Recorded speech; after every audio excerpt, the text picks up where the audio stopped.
बोलिए सदगुरु कबीर साहिब की जय। सदगुरु कबीर प्राकट्य धाम लाहौर तारा की जय। पंच श्री हजूर साहिब की जय। सकल संत महात्माओं की जय। बंदगी साहिब बंदगी साहिब। आज हम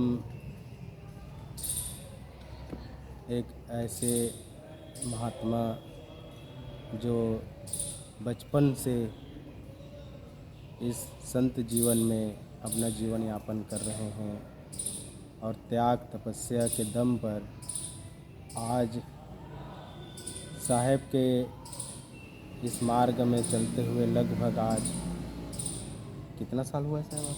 30 साल। 30 साल हो गया है और अपने भजन और भक्ति और साहेब के मार्ग में चलते हुए आज 30 साल पूरा हो चुका है। तो साहेब जी इतने समय से इस संत जीवन में रह रहे हैं, तो हम लोगों को सौभाग्य मिला है कि आज संत ओम प्रकाश साहेब जी की जीवनी के बारे में हम लोगों को श्रवण करने का मौका मिल रहा है। ऐसे तो साहेब जी कभी किसी को अपना जीवनी के बारे में आज तक किसी से बताए नहीं, लेकिन मैंने रिक्वेस्ट किया कि साहेब जी आप बचपन से ही संत हैं, तो आने वाले जो भविष्य है नवयुवक जो साथी हैं उन लोग को एक प्रेरणा मिलेगा आपकी जीवनी से। तो मैं रिक्वेस्ट किया, मैं प्रार्थना किया, तो मेरे प्रार्थना को साहेब जी ने स्वीकारा और हमें समय दिया है। तो आइए हम सभी लोग मिलकर संत ओम प्रकाश साहेब जी के मुखारबिंद से उसके खुद का जीवनी के बारे में श्रवण करें।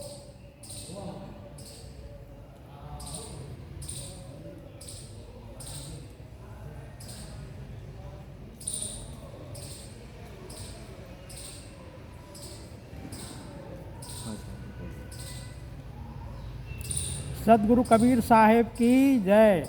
धनी धर्मदास साहेब की जय। काशी लहर तारा धाम की जय। खरसिया गद्दी की जय। पंच श्री हजूर गृह मणि नाम साहेब की जय। पंच श्री हजूर प्रकाश मणि नाम साहेब की जय। पंच श्री हजूर उदित नाम साहेब की जय।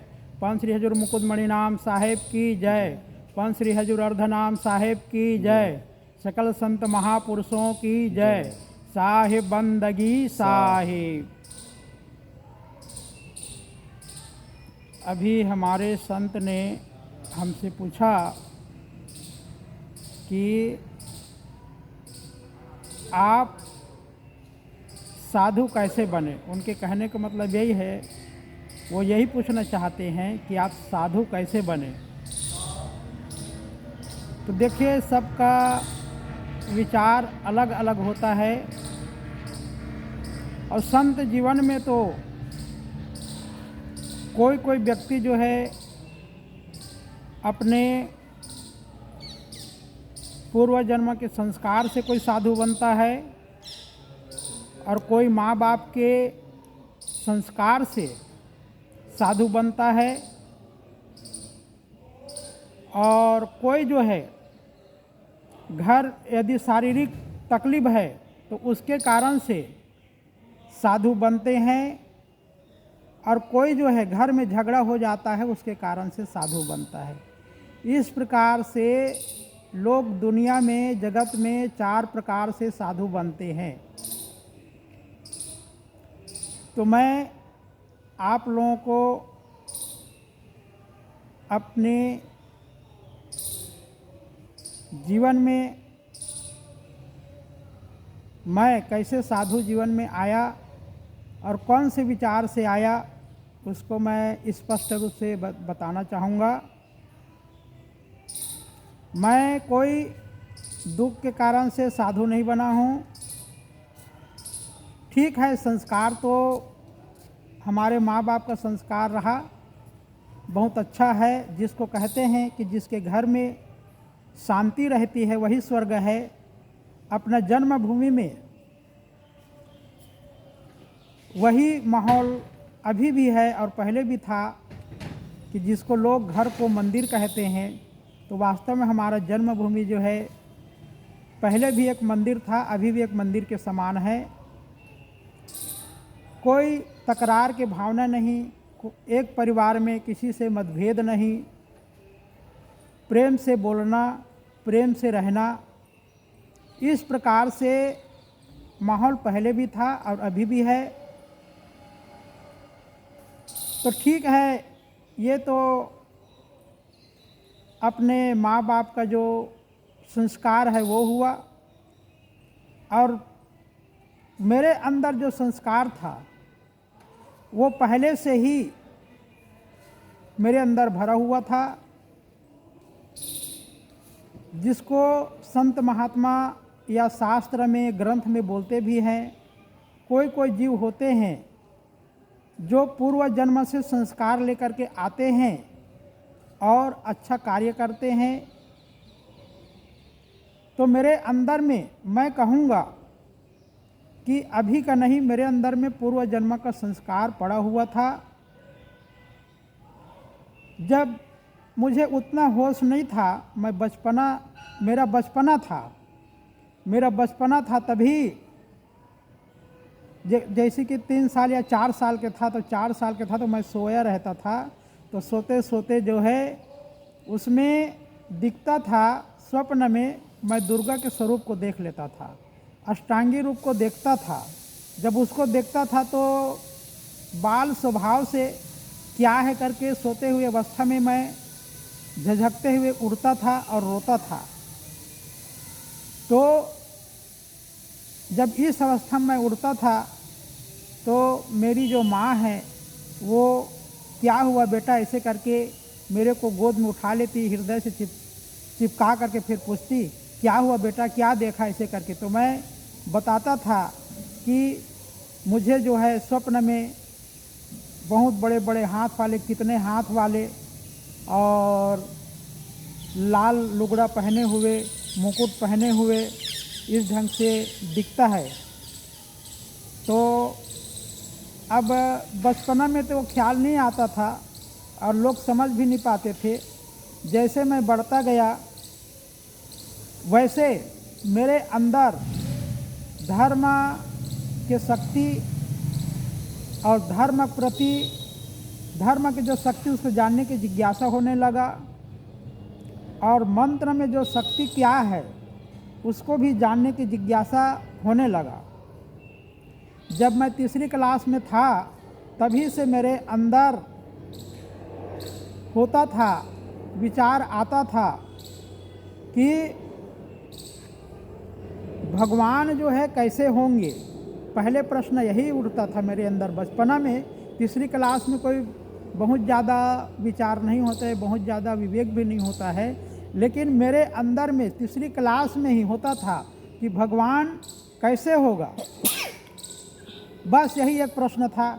उसके बाद जैसे उम्र बढ़ते गया तो जैसे मैं 6वीं क्लास में आया, तो 6वीं क्लास में आया तो उस टाइम में मेरे अंदर हुआ, लोगों को देख करके कभी गणेश पक्ष मनाते हैं, कभी दुर्गा पक्ष मनाते हैं, कभी अष्टमी मनाते हैं, कृष्ण जन्माष्टमी मनाते हैं, और कभी सत्संग भजन होता है।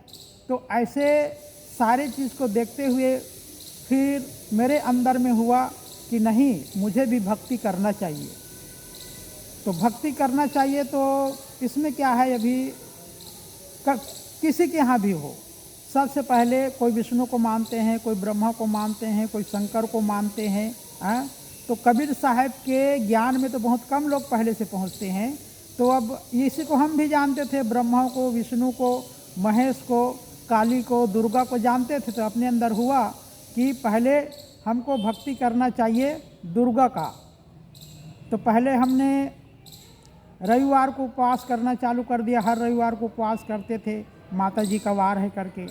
ऐसे 6 महीना हुआ। 6 महीना के बाद में फिर हमने मंगलवार को बजरंग बली का दिन है ऐसे करके मंगलवार को उपवास करने लग गए। ऐसे 2 साल तक चला। फिर साथ ही में नवरात्रि आता था, तो नवरात्रि में 9 दिन तक उपवास करते थे केवल उसमें कुछ ग्रहण नहीं करते थे, केवल 1 गिलास दूध पी करके 24 घंटा में रहता था। बचपना में उतना नहीं होता है शरीर में सहन करने का, लेकिन फिर भी हमने अपने मन को इतना प्रबल बना करके रखता था कि नहीं, हमको भक्ति करना है। बस यही सोच करके केवल 1 गिलास दूध मैं पीता था और पी करके रहता था। तो ऐसे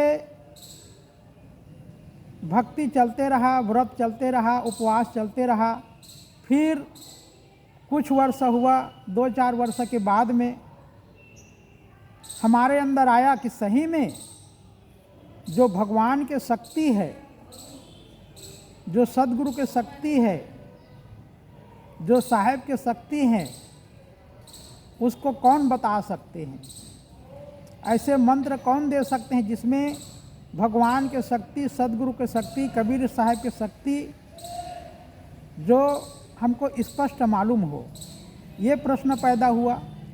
फिर विचार करते करते हुए अपने अंदर ही विचार आया कि मंत्र तो संत महात्मा ही बता सकते हैं, और मंत्र के द्वारा ही भगवान की शक्ति है, सद्गुरु के जो शक्ति है, जो कबीर साहब की शक्ति है, वो हमको मिल सकता है। फिर विचार आया, अब महात्मा तो देंगे, मंत्र दे देंगे, तो कैसे महात्मा होना चाहिए? तो देखिए, मेरा बचपना ही था, लेकिन मैं यही सोचता था कि जो त्यागी महापुरुष है वही सही मंत्र देंगे, और उनका मंत्र दिया हुआ असत्य नहीं हो सकता है, उसमें ज़रूर अपने को कुछ न कुछ मिलेगा। ऐसे मेरे अंदर जिज्ञासा रहा, विश्वास रहा। फिर अपने अंदर ही अंदर टटोलने लगा मैं कि कौन से महात्मा के पास जाना चाहिए, कौन से महात्मा से दीक्षा लेना चाहिए, कौन से महात्मा से मंत्र लेना चाहिए। तो सभी महात्माओं के बारे में सोचता था, चिंतन करता था। भगवा वाले महात्मा के पास मैं मंत्र लूं, कि सीताराम वाले महात्मा के पास में मंत्र लूं, कि मैं गायत्री वालों के पास में मंत्र लूं। इस ढंग से विचार करता था। तो हमारे जन्मभूमि में कबीर आश्रम है, वहाँ हर साल काशी से 1008 आचार्य उदित नाम साहेब हर वर्ष पधारते थे। उनका आगमन होता था और 2 दिन 3 दिन वहाँ विराजते थे। तो समाज में बचपन में हम सुनते थे कि कहीं कहीं जो है ऐसे भी लोग होते हैं जो लोगों का बलि चढ़ा देते हैं, नर बलि चढ़ा देते हैं। तो बचपना था तो मैं कहा एक तरफ तो पाना चाहता था, लेकिन मैं कहा ऐसे दूसरे कोई मिल जाएंगे और मेरा बलि चढ़ा देगा तो इसलिए मैंने विचार किया कि सात्विक, जिसमें किसी प्रकार के जीव जंतु को नहीं मारा जाता है, तो ऐसे संत महापुरुष यहाँ आते हैं। तो हम यही सोचे कि जो काशी वाले साहब हैं उसी के साथ जाना उचित है। फिर ऐसे 18 वर्ष के मैं हो गया, तो 18 वर्ष के उम्र में जब हमारे जन्मभूमि में काशी से साहब पधारे, तो मैं जा कर के निवेदन किया, बंदगी किया कि साहब जी मैं आपके साथ जाना चाहता हूँ। तो पंत श्री हजूर उदित नाम साहेब बड़े खुश हुए और कहे कि बेटा क्या तुम अपने माँ बाप को पूछे हो? तो मैंने कहा कि नहीं गुरुदेव, आप जब हाँ कहेंगे तब मैं माँ बाप को पूछूंगा। माँ बाप को पूछ लिया और आप नहीं कह दिए, तो इसलिए मैं सीधा मैं आपको ही पूछ रहा हूँ गुरुदेव, ऐसे कहा। फिर कहा जाओ बेटा अपने माँ बाप को पूछ करके आओ। तो भक्ति की बात को हमारे पिताजी तो उतना नहीं टोकते नहीं थे, लेकिन नहीं समझ पाते मेरे बात को, और मेरे भक्ति को, मेरे व्रत को मेरी जो माँ है वो समझती थी। इसलिए मुझे आशा था, विश्वास था कि ज़रूर मुझे भक्ति करने के लिए और संत के शरण में रहने के लिए मेरी माँ जो है जाने की आज्ञा देगी। ऐसे करके विश्वास था, और विश्वास के साथ में जैसे गुरुदेव पंत श्री हजूर उदित नाथ साहब ने कहा पूछ करके आओ, तुरंत मैं दौड़ते हुए गया अपने घर में, और घर में जा कर के पूछा अपने माँ से, कहा कि माँ एक बात कहूँ? तो कहे बोलो। तो मैं कहा कि मैं काशी जाना चाहता हूँ, अभी साहब आए हैं हमारे गांव में आश्रम में, उनके साथ मैं रहूँगा। तो बगैर सोचे एक ही शब्द में हमारे माँ ने कहा कि जाओ, कोई बात नहीं, रह सकते हो जा कर के। फिर जब उतना ही शब्द कहा, उतने शब्द सुन करके मैं फिर दौड़ करके आश्रम में आया, और पूज्य श्री आचार्य साहब उदित नाथ साहब के पास बंदगी करते हुए कहा कि गुरुदेव मेरी माँ ने हाँ बोल दिए हैं। तब गुरुजी बड़े खुश हुए और कहे कि बेटा वहाँ जा कर के, काशी में जा कर के साधु बनोगे या पढ़ोगे? तो मैंने कहा गुरुदेव पहले तो मैं साधु बनूंगा, फिर बाद में पढ़ूंगा। तो गुरुजी बड़े प्रसन्न हुए, हंसते हुए मुस्कुराते हुए कहा कि बेटा हम लोग कल यहाँ से 11 बजे निकलेंगे, तो 10 बजे तैयार होकर के आ जाने का। तो मैं फिर सुबह में, जैसे दूसरा दिन हुआ सुबह, तो सुबह में नहाया धोया और नहा धो करके तैयार हुआ। थैला जो है मेरी माँ ने खुद तैयार किया मेरा, उसमें एक चादर डाल दिया, एक बिछाने का डाल दिया, एक ओढ़ने का डाल दिया, और मेरा जितना पहनने वाला कपड़ा था वो डाल दिए, और उसमें एक लोटा भी डाल दिए। और जब मैं वहाँ से निकला अपने घर से, तो मेरी माँ ने मुझे 50 रुपया भी दिया, और मैं अपना थैला ले करके अपने गुरुदेव के पास में आश्रम में गया, और गुरु जी के साथ में मैं रम्मत करते हुए, संतों के टोली में घूमते हुए धीरे धीरे।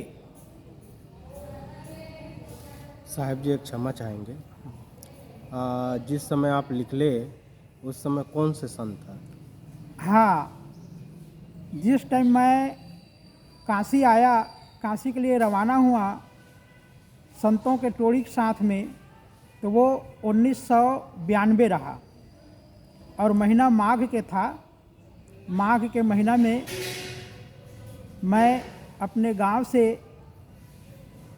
रवाना हुआ काशी के लिए, और काशी जाने से पहले सत्संग भजन करते हुए तो गुरुदेव के साथ में छत्तीसगढ़ का रम्मत हुआ 1 महीना, और छत्तीसगढ़ के बाद में फिर वहाँ से गुजरात आए, कच्छ गए। वहाँ आकड़िया करके गांव है, लाकड़िया करके गांव है, वहाँ सत्संग में गए, और वहाँ से फिर राजस्थान गए। 15 दिन का रम्मत यहाँ हुआ गुजरात में, और यहाँ के बाद में फिर राजस्थान गए, उदयपुर गए, जोधपुर गए, बांसवाड़ा गए। वहाँ पूज्य गुरुदेव का सत्संग भजन, चौका आरती 1 महीना तक चला। और उसी साल में उज्जैन मेला था, तो वहाँ से फिर पूर्ण होने के बाद में, रम्मत पूर्ण होने के बाद में डायरेक्ट उज्जैन गए, और वहाँ कुंभ मेला था। मेला के बारे में तो मुझे उतना मालूम नहीं था, क्योंकि बचपना था, बाल्य अवस्था रहा। हम सुनते थे कि मेला होता है, काशी होता है, द्वारकापुरी होता है, लोग जाते हैं, जगन्नाथपुरी जाते हैं, सुनते थे, लेकिन मेला कैसा होता है ये अपने को ज्ञान नहीं था। इतना जानते थे कि सत्संग होता है, भजन होता है, कीर्तन होता है, मेला होता है, लेकिन मेला कैसा होता है अपने को मालूम नहीं था। तो जब गुरुदेव के साथ में गए तो वहाँ अनेक संत महात्मा, कोई जटा बढ़ाए हैं, कोई भभूति लगाए हैं, कोई बगैर वस्त्र के नागा साधु हैं। मेरा मन तो बहुत प्रसन्न हुआ, आनंदित हुआ। गुरुदेव के साथ में गया तो अनेक संत महापुरुषों का दर्शन हुआ, और वहाँ कुंभ मेला 1 महीना पूर्ण होने के बाद में फिर गुरुदेव के साथ में मैं काशी लहरतारा गया। और लहरतारा जा कर के वहाँ धीरे धीरे जो गुरु परंपरा में संध्या पाठ होता है, गुरु महिमा होता है, उसमें नित्य नियम अनुसार शाम को संध्या पाठ में बैठते थे और सुबह में गुरु महिमा में बैठते थे। तो इस प्रकार से काशी में जा कर के संतों के सानिध्य में रह कर के गुरु के चरण में रह कर के हमने जो भी नियम आश्रम का था उस नियम का पालन करते थे। आश्रम में रह कर के वहाँ का नियम है, काशी में आश्रम में रह रहे हैं तो कोई संत झाड़ू लगाते हैं, कोई भोजन बनाते हैं, कोई साग सुधारते हैं, तो उसमें जो नया साधु जाते हैं तो सबसे पहले झाड़ू लगाते हैं, क्योंकि दूसरा काम नहीं आता है, सीखा नहीं रहता है। घर में होता है तो घर में क्या है, माँ है, बहन है, सब झाड़ू लगाते हैं, बर्तन मांजते हैं, भोजन बनाते हैं। तो आश्रम में तो कोई होता नहीं है, इसलिए संत लोग समझते हैं कि पहले क्या काम देना चाहिए। तो सबसे पहले जो संत जाते हैं तो उसको झाड़ू लगाने के लिए सिखाते हैं। पहले तो हम घर में कभी झाड़ू पकड़े नहीं थे, तो संत लोग कहे कि भाई पहले झाड़ू लगाना, तो झाड़ू लगाते थे, आंगन में बरामदा में झाड़ू लगाते थे रोज़ के। उसके बाद में 2-4 महीना हुआ तो फिर कहा कि सब्जी सुधारना, फिर बाद में जा कर के सब्जी अमनिया करने के लिए जाते थे, सब्जी सुधारने के लिए जाते थे। फिर उसके बाद में फिर साल भर हो गया, फिर साल भर के बाद में कहते हैं अब जाओ, फिर बर्तन मांजने के लिए कहे, अब बर्तन मांज सकते हो। फिर बर्तन संत महात्मा लोग भोजन बना देते थे, संतों को पिरसते थे, संत महात्मा लोग प्रसाद पाते थे। फिर बाद में जो है पाली पाली से वहाँ 2-2 जने का 1-1 दिन का पाली लगाते थे, तो उसमें फिर बर्तन मांजने को सीखा। घर में कभी बर्तन मांजने नहीं थे, तो वहाँ जा कर के फिर बर्तन मांजने सीखा।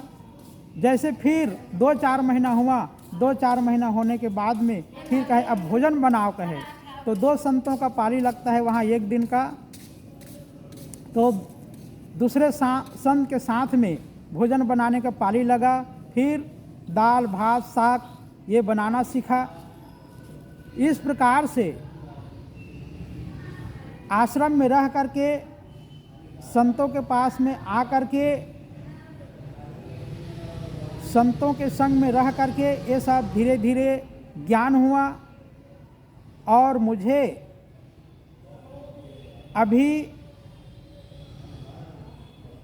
इतने वर्ष हो गया, कभी मेरे अंदर नहीं हुआ कि संत महात्माओं के संग में मैं दुख पा रहा हूँ या मुझे दुख मिला है।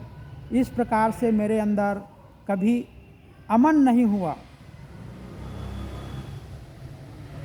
बल्कि मैं तो संतों के पास में आ कर के मैं यही आशा रखता था कि संत महात्मा मुझे साधना करने के लिए कहे, मुझे भजन करने के लिए कहे। इस ढंग से मेरे अंदर में जिज्ञासा रहता था। लेकिन मैं संत महात्माओं को देखता था कि संत महात्मा अपने अपने मस्ती में हैं और रहते थे, तो उसी ढंग से हम भी संतों के जो आचरण है उसको अनुसरण करते थे, अपने हृदय में धारण करते थे। और संत जीवन में जो जो अपने अंदर रखना चाहिए, गुरु दरबार में रह करके, गुरु परंपरा में रह करके जो सीखना चाहिए, जो मूल ग्रंथ होता है गुरुद्वारा का, जो साधना का गुप्त बातें हैं, वो सबको संतों से सुन करके और ग्रंथों में पढ़ करके जो मुझे योग्य लगता था, उचित लगता था, उसको मैं धारण करता था, अस्वीकार नहीं करता था। बचपना से लेकर के अभी तक, जब से मैं साधु बना हूँ तब से लेकर के अभी तक जो संतों का जीवन है, संतों का वाणी है और सदगुरु कबीर साहब का जो भी साधना है, जो भी मंत्र है, उसको मैंने कभी असत्य माना नहीं है।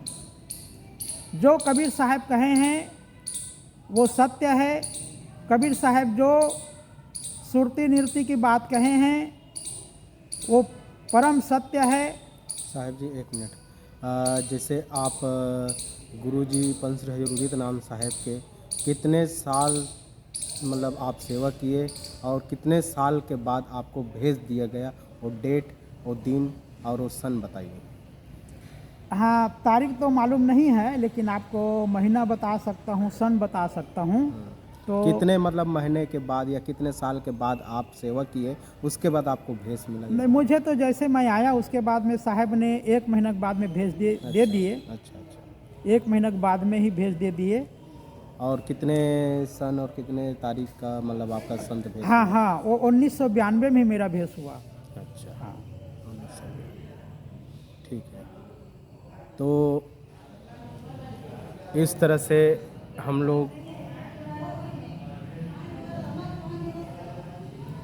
संत ओम प्रकाश साहेब जी के मुखारबिंद से उसके जीवने के बारे में अभी हम लोग सुन रहे थे, और कुछ ही देर में या बहुत ही जल्द जो है पार्ट 2 आने वाला है, तो हम लोग सेकंड पार्ट सुनने के लिए उत्साहित रहेंगे। बोलिए सदगुरु कबीर साहेब की जय। साहेब बंदगी साहेब। साहेब बंदगी साहेब। चलिए साहेब जी, बहुत बहुत धन्यवाद। आपका जो जीवनी रहा, त्याग तपस्या का जो समय था, बहुत अच्छा से गुजरा आपका, और हम लोगों को भी सुनकर बहुत अच्छा लगा। इससे मुझे यही आशा है कि आने वाले भविष्य नवयुवक लोगों को कुछ आपके जीवनी से प्रेरणा मिलेगा। तो बहुत ही जल्द पार्ट 2 आने वाला है। ठीक है, बोलिए सदगुरु कबीर साहेब की जय। साहेब बंदगी साहेब। साहेब।